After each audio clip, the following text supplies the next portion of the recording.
We are now officially past the NFL's trade deadline here, so we will wait to see if any more moves pour in. Who do you feel like walks away from the deadline feeling good about where they're at?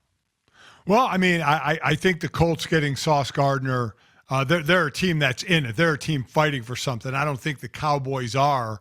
But the Cowboys did pick up a couple of good players, really good players in Quinnen Williams to help build that defense. You can build it obviously a few ways: free agency, draft, and trades, where you're picking up the contract. So I do like what they did, but I think what Sauce Gardner going to the Colts, I think, is big. Seattle, I just did their game, and they had 5 receivers on roster, and 3 are hurt. So, they were hurt. They had 2 guys that they elevated from the practice squad and a rookie to go along with Jackson Smith and Jigba. So they need help at the wide receiver position. That was definitely a need for them. Jacksonville acquiring Jakobi Meyers from the Raiders with Hunter going on IR with his injury. They needed another wide receiver. So definitely some good need pickups for sure. I love the Rashid Shaheed pickup for the Seattle Seahawks. You remember going back to last year when Clint Kubiak was the offensive coordinator for the Saints still, early in that season before Rashid Shaheed was injured himself in week 6 and a number of the Saints offensive linemen that kind of, ended up gumming up the entire operation. He was one of the better deep threats in the NFL. There were multiple games he averaged over 20 yards a reception. And I saw Mina Kimes and Greg Olsen tweeting about the current Seahawks this year. Not a great rushing team, but one who in base, getting defenses into base personnel has done really well. Mina pointed out Seattle's faced base defense on 231 snaps this year, second most behind San Francisco, and averaged a league high 12.6 yards per attempt. So they've been able to throw it downfield. JSN is someone everyone has to account for. And now your off-speed pitch is a 100-mile-an-hour fastball coming straight down the plate. Going to see if you can hit that. So, again, plenty more to react to here. I'm sure some last-minute stuff will pour in. But let's bring in Mike Sando, NFL senior writer over at The Athletic, kind enough to join us here now. And, Mike, we were just talking about some of our favorite picks from the deadline. We'll drill down on some of the biggest moves that were made here. But as you now look back on the 2025 trade deadline, do you have someone you feel like definitively won? Well, I think Dallas makes sense to me that if you're going to trade Micah Parsons and you are already committed to your quarterback, it's not like they're going to use the picks, for a quarterback, then you have to do something to make that defense better, especially when we've seen the defense be bad. So to me, Quinnen Williams is a difference-making player that really upgrades them at a position where they really need it. And I think that jumped out to me as a big ones today. It's unusual to get so many with, high picks involved, but I do think he's a really good player, and that just makes sense. If I'm a Cowboy fan, I'm saying finally Jerry Jones, did something that wasn't waiting to the last minute or, not making you necessarily better or paying too much, right? I mean, he got a good player.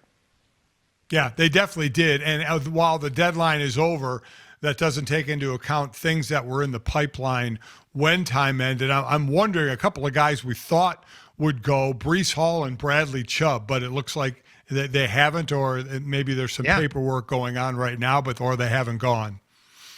So what's so interesting to me about the Bradley Chubb one is just that the Dolphins changed GMs in season, very unusual.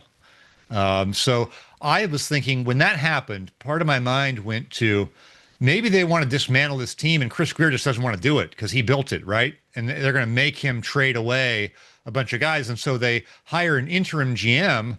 They name an interim GM who's been there just this season.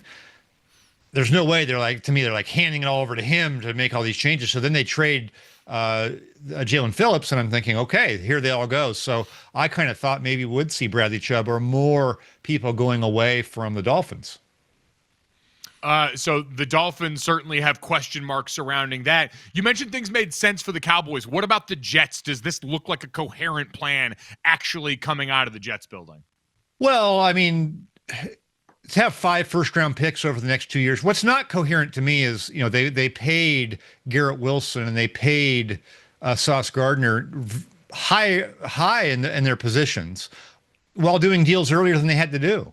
with the new regime. So I thought that was a little bit curious. I don't think part of a great plan is to do that and then turn around and sell.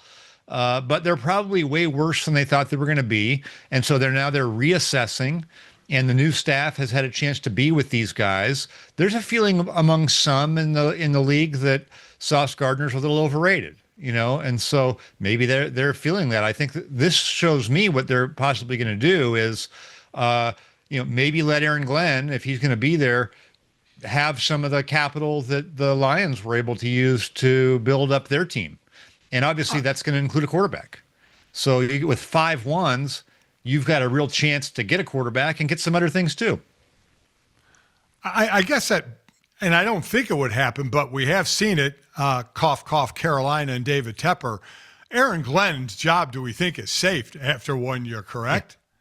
I think it is. You never really know, but I would sure think that it is. And to me, this signals that they're preparing for the future. And I would think he would be a part of that. He's hardly had a chance, right?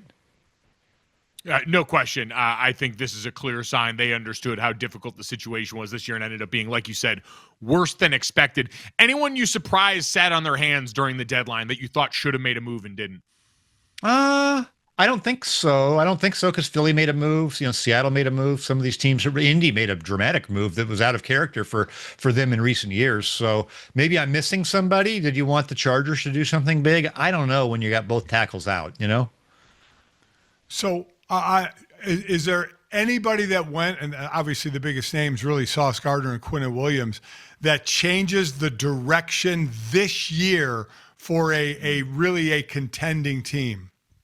I think the Sauce Gardner one can for the Colts. To me, that deal signals that they're going to do a contract with Daniel Jones. They're not looking for a quarterback next year, and then they are in a little bit more of an aggressive mold. I thought it was very telling, at the free agency when they made moves, coincidentally or ironically, even at cornerback.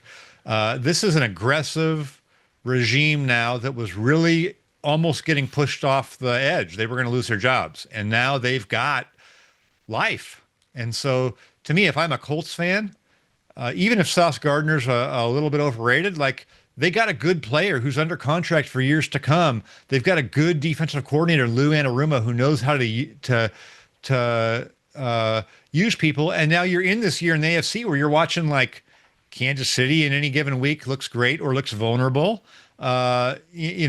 Buffalo, I think, is good, but I think if you're the Colts, you think you can run all over them, probably their defense. So I love that Indy is no longer on the 20-year plan, and they're like, hey, we're going to make a move now this year and let the chips fall where they may. Yeah, a real burn the boats move, both 2 first-round picks, each of their next first-round picks going out the door.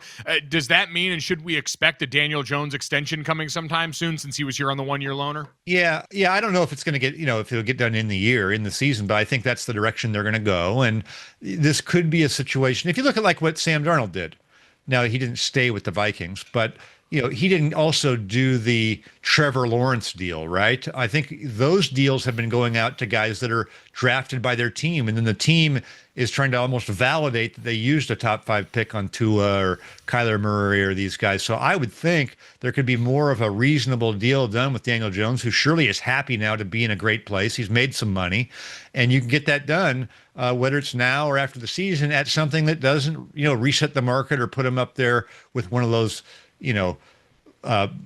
Josh Allen type huge deals. Maybe it can be the next tier. No, certainly agree. That's probably the direction this goes. So, man, fun that the NFL trade deadline has become one of the more active in recent memory. I think Daniel Jones is probably in line. You look at a couple of other high draft pick reclamation projects. Sam Darnold, Baker Mayfield. They both signed 3-year, $100 million deals. Now, Baker got 80 of it guaranteed. I think Sam got 55 of it guaranteed. But that seems to be the reclamation project going rate in the NFL, doesn't it? It certainly does. And, honestly, thinking about this, I thought of the Daniel, you talk about homegrown quarterback contracts, but ones that kind of go awry. The Daniel Jones contract with the New York Giants that I know fans kind of hated, even though it was a 2-year deal masquerading as a 4-year deal, is probably more in line with what he's going to get. But I'm with you. provided this season doesn't totally tank in the last few games the way it did for Sam Darnold last year, in a way where, hey, listen, I don't know. It depends on what happens with J.J. McCarthy. You were already pot committed to that draft pick, but like, hey, man, Sam Darnold right now, the way he looks, I don't know if it would have looked the same given the injuries in the Vikings offensive line. You wonder if there's some people that maybe think, we probably should have been a little more patient and maybe rewarded the whole instead of the last part of that season in Minnesota. Now you wonder if, like Mike said, Indianapolis is tired of continuing to look, right, for this franchise after handing the baton off from Hall of Fame quarterback to Andrew Luck, who seemed like he was on that trajectory. It's been a lot of searching and wondering and looking, and then you whiff on a draft pick. So the price of some stability for a roster that feels like at other positions it can help and supplement the quarterback might not be a bad place to be. Yeah, I'm going to be interested to keep an eye on the Jacksonville trade of getting Jakobi Meyers, right? Brian Thomas leads that team in receptions, and Travis Hunter was second. Now he's hurt. You have Parker Washington. You have Diami Brown.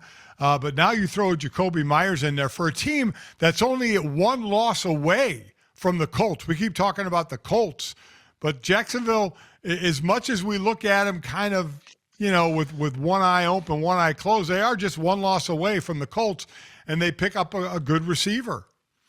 They certainly do, and to try and jumpstart an offense that had to get lifted up by its defense for so much with turnovers early in the season. Not a bad move for Jacksonville by any means.